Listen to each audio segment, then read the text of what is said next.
ଆଜି ହେଉଛି 21 ଜୁଲାଇ 2024 ରବିବାର।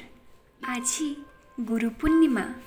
ଆଜିର ଏହି ଦିନରେ ଯଦି ଆମେ କିଛି ହଳଦିଆ ବସ୍ତ୍ର, ସ୍କୁଲ ବ୍ୟାଗ୍ ନଚେତ୍ ହଳଦୀ ଆଉ ହଳଦିଆ ରଙ୍ଗର ମିଠା କେଉଁ ଅଭାବୀ ଲୋକକୁ ଦାନ କରିବା, ତେବେ ବୃହସ୍ପତି ଗ୍ରହ ଯେଉଁ ସବୁ ନକାରାତ୍ମକ ଫଳ ଦେଇ ଚାଲିଛନ୍ତି କିଛି ରାଶିରେ, ତ ସେଥିରୁ କିଛିଟା ଆପଣଙ୍କୁ ସୁଫଳ ମିଳିପାରିବ।